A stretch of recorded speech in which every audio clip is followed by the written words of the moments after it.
Everybody, Peyton Marine here with another status report. It's the end of October. Today is the 30th, and as you can see, I've got an interesting attire on. So the 31st is obviously Halloween, or Samhain in the Gaelic. Some people may see it spelled Samhain. Some say Samhain or Samhain, but it's actually pronounced Samhain, and it's obviously the day we celebrate as Halloween, and it's just an old Gaelic festival that celebrates the end of the harvest season, and then the beginning of, I guess, the what they call like the darker half of the year, because in the wintertime it's usually darker, not as much sunlight, and then of course we get snow and everything else. And it starts on the 31st, and it's supposed to start on the evening of the 31st and go into November 1st. And so tomorrow's officially Halloween, but in my area, a lot of like the trick-or-treating and that kind of stuff is happening tonight and tomorrow. So I am all ready and set to go out with the kids and the family and get into some Halloween festivities tonight. A lot of it's kind of like trunk-or-treat and drive-through stuff because of the kind of precautions and everything going on still, because we still, of course, have the kind of the virus stuff going on everywhere. So anyway, that's where that is. And this is also, I guess, kind of another kind of sneak peek, or not necessarily sneak peek, but another kind of look into something else I'm very interested in, which is, of course, the Ghostbusters. I'm a bit of a ghost head. I haven't really gotten to the point of making a full-on cosplay or a costume yet. This is about as far as I am right now. I mean, I have belt, gloves, and kind of other stuff too. But I don't have like a full proton pack or any of that stuff yet. That's going to be slowly built upon and working on that stuff eventually. But yeah, so that's one thing. And just recently my son, he's just gotten old enough, we started watching the real Ghostbusters cartoon. First we watched the movies. He begged me. He said, yeah, I'm finally ready to watch the movies. So we watched the Ghostbusters 1 and 2. And then started watching the real Ghostbusters cartoon that I watched when I was growing up as a kid, which I loved, and which is also just brilliant timing because they've actually just started re-releasing kind of like a special thing, the real Ghostbuster toys. Now, it's not the whole line they're releasing, but they've released the 4 original Ghostbusters, as well as the Stay Puft Marshmallow Man and Slimer. So that was kind of cool timing. So it's kind of like, you can watch the show. I'm getting it on my Xbox. You can download the seasons, and we just watch it there. And and I actually, able to like pick up a toy. He's like, really like, he's kind of been turning his Lego figures into the characters. And then you can kind of see in the case right here, I've got the Ecto 1 Legos Idea set, which I actually have a video that I'm going to be putting up later in my Off the Sprue series. Where we're kind of going over that and discussing Ghostbusters and stuff a little bit, as well as the Ghostbuster video game that came out 2009, I think it was, and then it came out again remastered in 2016. I recently just got that remastered version and played through it again on my Xbox One because I had it on the 360. Still an awesome game, has all the original characters, voice actors and everything still when Harold Ramis was alive. And it really is like a third movie. And it said many times, like Dan Aykroyd even said, it was pretty much, they kind of consider it, they consider it canon and it to be like a third movie. It takes place in 1992, which is a couple of years after the second movie. And like I said, it's a really fun game. It's really great. You play as a rookie, joining the team, and kind of the idea is like they're starting a franchise. I'm curious if they're going to mention any of that attempt in the new movie coming out this next year. If they're even going to mention, because obviously it looks like things kind of went under and people kind of forgot about the Ghostbusters. So I don't know if they tried to expand and try to franchise, and then just all the ghost activity just kind of fell off. And so then they basically went out of business. It'll be interesting to see. You kind of notice I probably haven't mentioned the 2016 one with the all-female cast. Wasn't a big fan of it. It has nothing really to do with like the female thing, because I know that's always like the first thing people go to is like, oh, well, female cast or whatever. It's just, I watched it. I enjoyed it for what it was. I will say that much. But at the same time, it was like a lot of it, just kind of all over there, and I didn't really like that it was a reboot. If they would have tried to make it, I definitely would have liked it more if they would have tried to keep it within the timeline some way, somehow. I definitely would have liked that more. But I just trying to like basically start over a reboot. I wasn't a big fan of, and I don't think most of the fans or most people really were. And I think that's why this next movie seems to kind of just ignore that one and stay in the realm of the first two. So, um, but anyway, kind of getting off subject a little bit with that. I mean, this is just kind of a status report, but that is kind of like an off the sprue kind of discussion anyway. So things going on. I'm still, like I said, downsizing my collection. I've talked in the past. I've got another kid on the way. This will be number 4 and our last one, but still, time and money is going to be lacking. So I'm really focusing down on just my main army for right now. Plus, my work is getting busier and busier, and there's going to be a good period of time here where I'm really not going to have any time to do anything in particular. But as of right now, I've gotten some of the new releases. So I've got the ATV. I haven't gotten a chance to even build anything. I don't, aside from building most of and base coating, I haven't even painted anything from Indominus yet.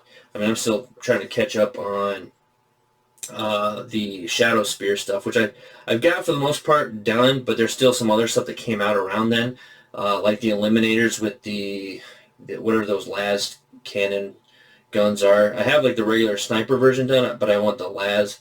I can't remember what they call them. The las fusils, that's what they are. I want to get those ones painted up too, but anyway, yeah, so there's actually a little mix-up here. I obviously wanted to get all of the new releases, but I've been kind of slowly getting them, budget-wise, as I've been selling off parts here and there, and then I use that money to kind of buy the new stuff.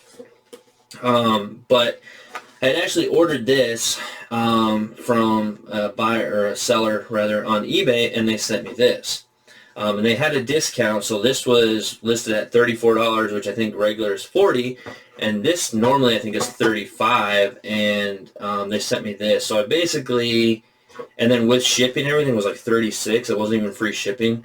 So I basically didn't get this for any kind of a discount, and they sent the wrong one. I contacted them, but I wasn't like too upset. I was like, oh well, at least I didn't pay like overly like crazy over, but I mean I still paid full price for this one, so whatever. And then I reordered another ATV from another place. I want to get 3 of these. My idea is, I want to have the option of running 3.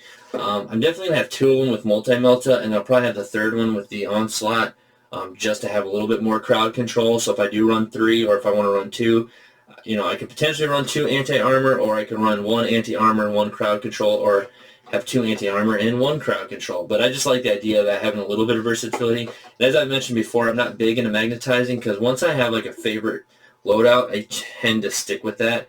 And I really don't find that I end up spending all this time magnetizing everything, and then I end up never using those other parts anyway. And then plus then I have these other parts for conversions and stuff.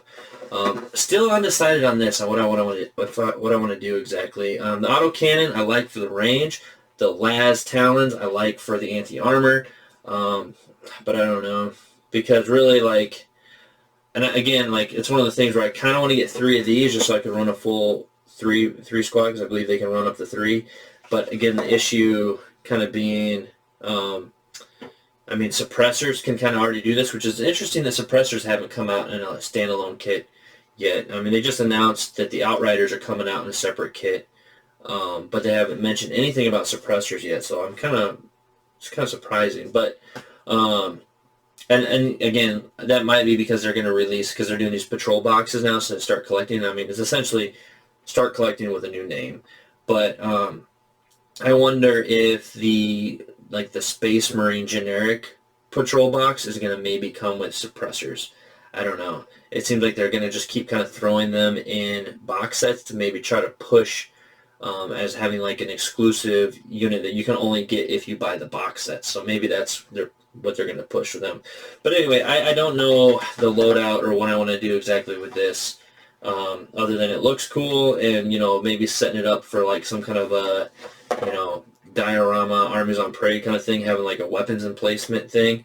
I just don't know game-wise what I want to do. It only moves 3 inches, and again, Last talons are cool for anti-armor, but they're only 24-inch range. So, and then if I want autocannons, I feel like I could just throw suppressors down and they'll get the job done. I already have 2 squads of 3 painted for them, so I'm going to have 6 autocannons if I want to bring. Granted, these are 2, so if I got 3 of these, right there, I don't think I would ever get 6 of these. But I could get 1 squad of 3 and have 6. So, and I'd have to look. I'm not even sure if this is. I'm assuming this is a heavy support option. So, and then got the Tech Marine and the Chaplain on a bike. So, very cool Chaplain on a bike. And the Tech Marine, I've actually converted to Primaris Tech Marines already before these were even a thing. But I really like this model. It's really awesome. I'm probably going to pick up another one because I want to convert one of these into an actual Paint Marine model, a Star Commanders chapter exclusive unit, which I think would be cool. I like the way this is set up, so I think I'm probably going to go ahead and upgrade this, or convert one of these into a Paint Marine. Like I said, because if you have Tech Marines that have to fix and make everything, well, you got to have somebody to paint everything, so the Paint Marine. And then, of course, we got the Hammerfall Bunker. I don't really have any plans on getting any more of these. I'm probably just going to get the one for now. Again, it's just nice to have because I want to get everything for my full Primaris army, even though I'm like falling horribly behind. But yeah, so again, like I've been saying since the beginning, I've set a 10-year plan, and at one point I was like, well, maybe it's not going to be a 10-year plan, maybe it's a 5-year plan because things were coming quick.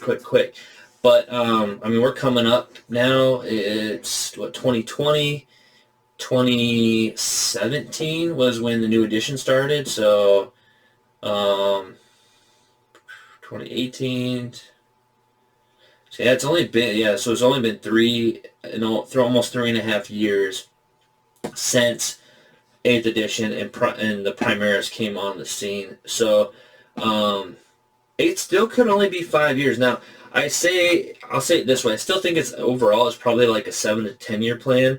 But at 5 years, so I don't know. It might be. I still feel like 5 years is really kind of crunching it down into a compressed time. It may be up to 7 years that we will have a direct replacement for everything. Because I'm looking at this and this already, like thinking about getting 3 more ATVs and 3 more Fire Strikes is already, with my backlog I have, is kind of crazy because we still have the Gladiator tank variants coming out. Which I want to get 3 of those, and I'm going to pick out, my favorite loadouts for there as well, and probably stick with that. But then, that's 3 Gladiators I want to get. Then they have that new land speeder thing. I can't remember what it's called, but I want to get 3 of those and, find my favorite loadout there. So again, that's another 3 things. We still got the multi-part Blade Guard, the multi-part Eradicators. The Eradicators have multiple different loadouts there because they have the regular melta rifle thing. They got the multi-meltas and I can't remember all the heavy melta thing. They've got multiple loadouts there. We've got the heavy intercessors. So we got Gladiator, that land speeder thing, the Eradicators, the what was the other thing? The heavy intercessors, the multi-part Blade Guard. We've got the Outriders coming out, but we still don't know if those are going to be multi-part, like you can switch some things out or not. They haven't really shared anything other than they're going to be up for pre-order next week, so maybe as it gets closer we'll get a preview exactly what it is. I would be very surprised if they sell them just as they are in the Indominus box set, unless they're going to do like you can get them as an easy build kit, which I could see them doing that then. So you get them in like a blue sprue easy build kit with no real other options, and it's the same molds as in the Indominus, so you can kind of have to kit bash to kind of change them up a little bit if you want. But that would be interesting if that's the only way they come out. But again, like we still haven't seen suppressors come out in anything other than box sets. So so we have that, and then we got the Captain and Gravis with heavy bolt rifle.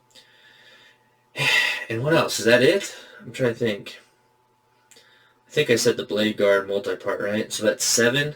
So that's still 7 things that have to come out, with at least 4 of them that I can think of, right, that I would want to get multiples of, because we have the Gladiator, which has multiple outlook or kits, whatever loadouts.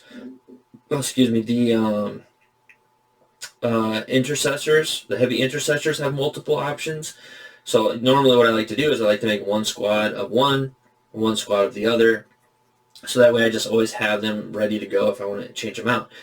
Same thing with the Eradicators. I already have 6 Eradicators from the Indominus set, so they have the Melter Rifle, so I'm going to need at least, and again, I don't know if they're going to come in I'm assuming just boxes of 3, so you're going to have to order 2 to get a full squad. And same thing with the heavy intercessors. Like, are they going to come, you can get a full 10-man squad in a box, or you're going to have to buy 2 boxes of 5? I don't know. And then, regardless, though, I probably need 3 at the minimum, because if they only come in, and that's if they come in boxes of 3. If they come in full squads of 6, I'm still going to need 2, because I'll build them up as, all of them with the same thing in the squad, and then I think it was like for every 4th model, the 5th one or something like that can have a multi-melta, so I want to have that multi-melta option already made and readily available. So I know that's kind of like that's where people are like, well, this is why, you don't have to make everything, or you can magnetize arms and stuff, but again, like, for me, it's just more convenient, I guess, on my end, and I guess it's that convenience of and essentially laziness of not wanting to go through that whole thing. It does cost more for convenience, but that's like in anything. So anyway, that's kind of where I'm going with that. But yeah, so that's a lot of stuff still, and it's kind of daunting to think of all this stuff. And then on top of it, I don't doubt that about halfway through this 9th edition we're in now, we won't start to see some more Space Marine stuff, as well as Space Marine Codex 2.0, which kind of seems to be the thing. Like, once the current edition is, I would say, half to 3/4 the way over, we'll get a Space Marines 2.0, some new models, and then not too long after, about 9 months or so, at the longest, I would say we would see probably 10th edition. Wow, yeah, and then I'm sure when 10th edition drops, it's going to be a huge thing, because it'll be the 10th edition of 40K, so it's going to be like a huge deal and everything. And with that too, like I said, we're gonna start to see actual, like, 1-for-1 replacements. We've already gotten pretty much replacements for everything except like the Storm Raven. I don't think a lot of stuff like Space Wolf stuff, like specific stuff, will necessarily go away. I wouldn't doubt that we'll start seeing like Primaris version of Thunderwolves or something like that. That would be interesting. And again, as the lore goes on, we might see Primaris Wolfen and other things of that nature. Just because, I mean, kind of like, why not, type of a thing. But anyway, yeah. So like I said, we got essentially all the flyers. We have nothing for the Storm Talon, the Interceptor, and the Storm Raven. I don't know if we're going to see a Forge World flyer. We already have the Thunderhawk, which can carry Primaris, which is currently, as far as I know, the only one. I don't think this was a Storm Eagle. Is it Storm Eagle or this Thunder? I don't know. It's the other one that's like a bit bigger than the Thunderhawk. That's kind of more for 30K. I don't think that can carry Primaris, but I do know the Thunderhawk can.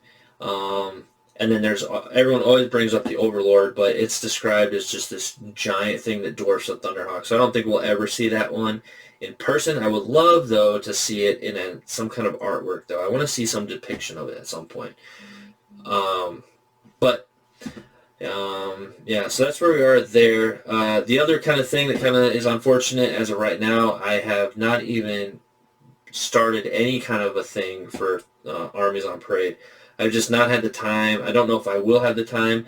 I know the deadline is like the end of November. So there's still a decent amount of time, but again, like my schedule and just everything going on, I just don't know if I'm going to get around to building something. And if I do, it's going to be kind of just a smattering of something. And who knows? I mean, at the very least, I might just try to like throw something together and just put what I have, because I won't have any time really to paint any extra models. I'll just be putting the army I have now, like what I have done, on the table.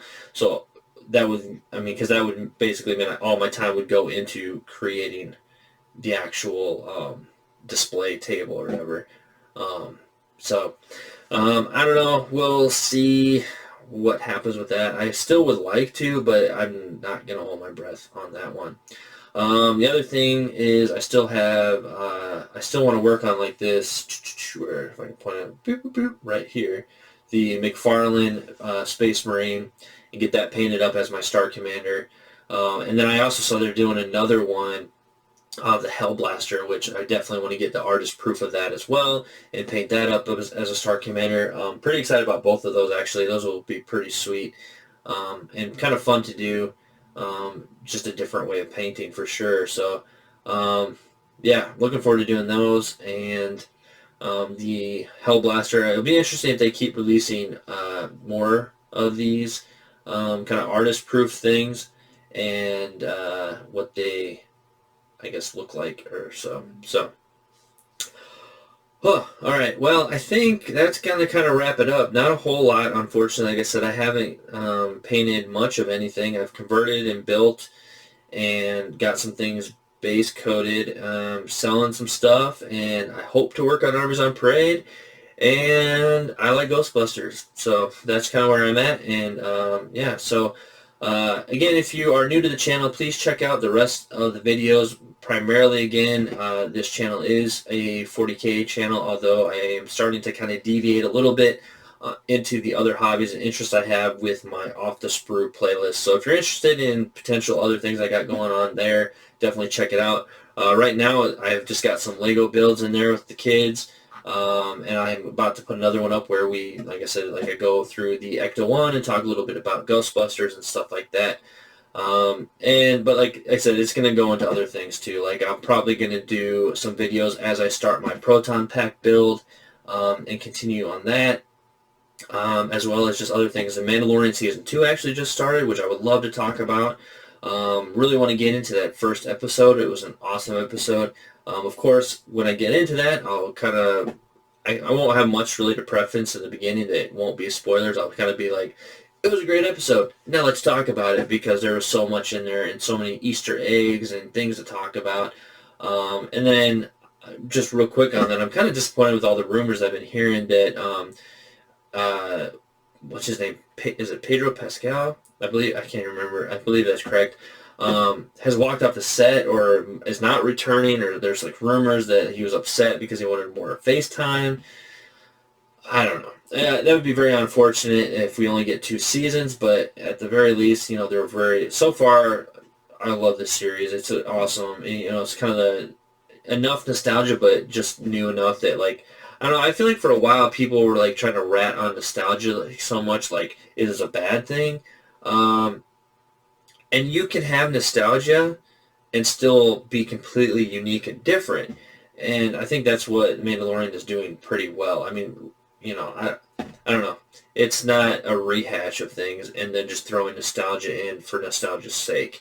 So there's a difference between, I guess, tipping your hat and pulling in those elements to work your story, and tipping your hat for a fan service just to get people to fill seats or to buy subscriptions or whatever. That's completely different. So, all right. Well, enough of that ranting. Again, please check out the rest of the channel. And if you haven't, you can check out the Facebook page and my Instagram, which is, that's pretty much all solely just 40K projects and what I'm working on there. Also got the Forged in Fire, or Forged in Fire, wow. It's based on the Forged in Fire series on the History Channel, which I call Forged in Plastic, which is a conversion-only kit bash challenge. The 4th quarter is currently running right now. The entries for that are due by November 7th, and it is the second group of Xenos. So all Eldar, so Eldar, Dark Eldar, Harlequins, Denari, and Tau. So if you have anything in those ranges, 40 millimeters or less, 1 unit, no vehicles, not 1 unit, sorry, 1 model. It can be a single model from a unit, but not the whole unit, and no vehicles except, of course, crisis suits are different. They're kind of pseudo-vehicle things, but they're fine. Again, as long as 40 millimeter or less. November 7th, those are due to the paintmarine@gmail.com. Front, sides, and back photos, and you can do a video of one full rotation if you want, but not required. No painting necessary. And if you make it to the next thing, then you'll get the parameters for the final challenge of the quarter, which the winner of that will get a $100 virtual voucher to Games Workshop. It's 100 US, but of course, if you're in another country, that'll convert to whatever your currency is. And then once the fourth quarter concludes, we will have our 4 quarter champions, and they're all invited to return for the final challenge of the first year of Forged in Plastic. Hopefully, we'll see how this goes. It's been definitely awesome and fun, but it has been a little bit taxing just as far as I have been completely funding this. I don't have enough subscribers for sure to make any money off of YouTube, and I don't have any like a Patreon or any kind of stuff like that. So this has all been 100% just funded straight out of my own pocket, and yeah, so I'm not sure, like, again, time-wise and stuff in the future. Hopefully in the future there will be another season of Forged in Plastic, but at the very least we'll have this season. The 4 champions will return and compete, and then the winner will again receive another 100 US virtual gift, but then there is also a prize package with quite a few items that I have put together, which I think it's a pretty substantial, pretty awesome prize that we'll ship out to them, and we'll go over that more in detail when that time comes. So you still have time if you haven't yet, but time is running out, so definitely if you haven't, get your entries in. So, all right, with all that being said, please throw a like on the video, subscribe to the channel, all that if you can. I'd greatly appreciate it, and until next time.